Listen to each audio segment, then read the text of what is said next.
Assalamualaikum warahmatullahi wabarakatuh. Baik, saya akan sharing atau berbagi cara untuk mencari impact factor atau faktor dampak dari suatu jurnal.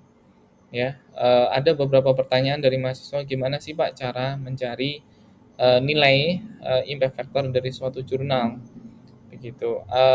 Ada beberapa cara untuk mengetahui impact factor dari suatu jurnal.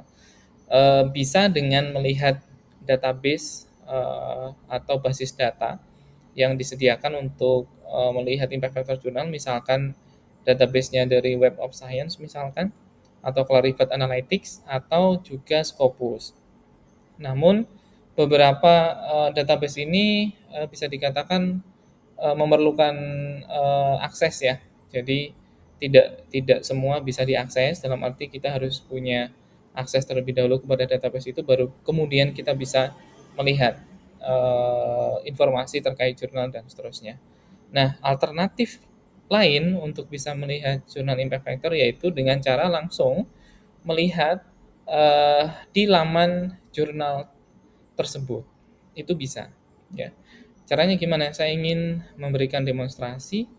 Jadi yang pertama, misalkan ya, mahasiswa menemukan jurnal ini, ya, oxytocin analysis from human serum, urine and saliva by Orbitrap liquid chromatography mass spectroscopy.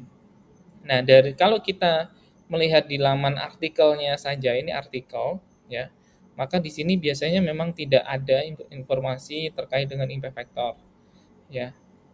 Tidak selalu ada, begitu. Kalau kita lihat ke bawah pun kita tidak bisa menemukan informasi terkait impact factor atau faktor dampak. Nah, untuk tahu berapa sih impact factor dari jurnal yang di dalamnya ada artikel ini, begitu. Yang pertama kalian harus mengidentifikasi artikel ini eh, masuk di jurnal apa, ya, atau jurnal jurnal mana yang memuat artikel eh, yang sedang kita cari.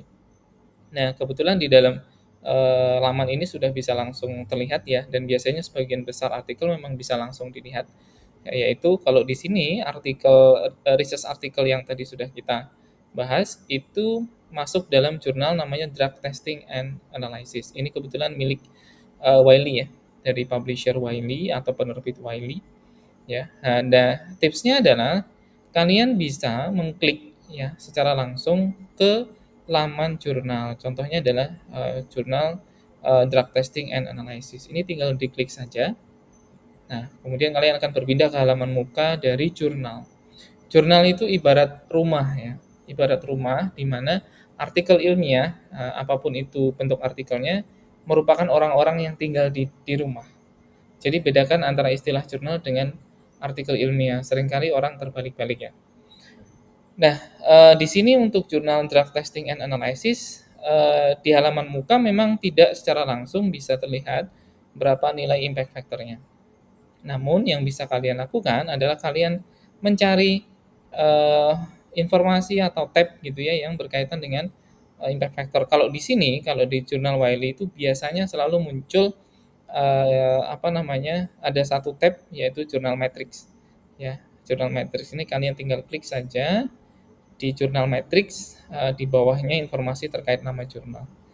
Biasanya di bawah editor in chief, kemudian di bawahnya ada jurnal matrix, ini diklik saja.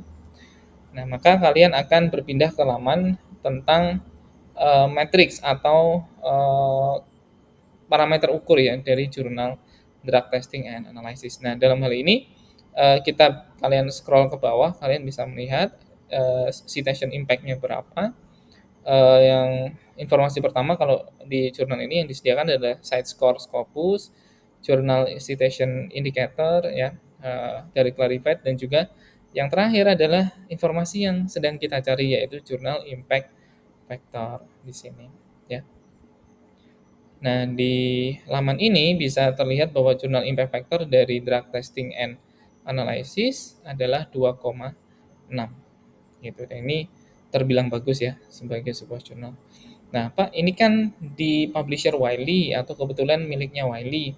Gimana dengan publisher yang lain? Oke, kita akan ambil contoh untuk publisher yang lain ya. Misalkan di sini publisher yang lain yang kita ambil contoh adalah Journal of Pharmaceutical Analysis miliknya Science Direct atau Elsevier ya. Oke, kita lihat. Nah, sama, konsepnya sama, yaitu pada saat kalian menemukan artikel dari hasil diskusi, pencarian, dan seterusnya, maka kalian bisa langsung menuju ke laman jurnal. Ya. Nah, di sini saya langsung saja melompat bahwa saya nemu artikel yang berada di dalam Journal of Pharmaceutical Analysis. Ya. Nah, menariknya untuk Science Direct ya, Science Direct atau miliknya penerbit Elsevier, itu seringkali informasi-informasi penting terkait jurnal itu sudah langsung muncul di halaman muka dari jurnal. Ya, jadi ambil contoh di sini adalah Journal of Pharmaceutical Analysis, kita bisa melihat secara langsung impact factor-nya berada di sebelah kanan, ya sebelahnya side score.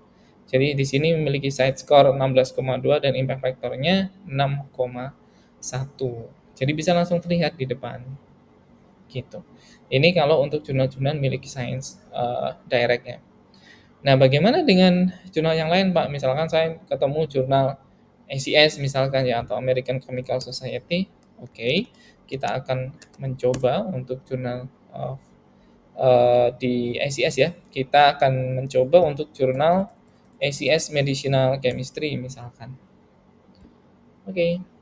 Nah, di dengan urutan yang sama, di apa namanya, Journal of Medicinal Chemistry, untuk SES dia biasanya langsung bisa dilihat dari halaman muka dari jurnal. Ya, contohnya misal di sini ada beberapa artikel yang kebetulan kalian temukan, kalian klik saja bahwa dia berada misalkan ya di Journal of Medicinal Chemistry. Ya, di halaman awal atau muka dari jurnal sudah langsung terlihat di sini impact factor-nya berapa. Di sini ada 2 year impact factor-nya, artinya impact factor yang diambil dalam waktu 2 tahun ke belakang ya. Itu di sini terlihat bahwa impact factor dari Journal of Medicinal Chemistry sebesar 6,8. Ya, ini adalah cara-cara untuk bisa mengetahui matriks atau impact factor dari suatu jurnal. Jadi ada banyak cara, jangan khawatir. Cara alternatifnya atau yang paling mudah adalah kalian bisa melihat secara langsung di halaman jurnal masing-masing artikel yang kalian temukan. Jadi ya, saya kira demikian. Semoga bermanfaat. Terima kasih. Assalamualaikum warahmatullahi wabarakatuh.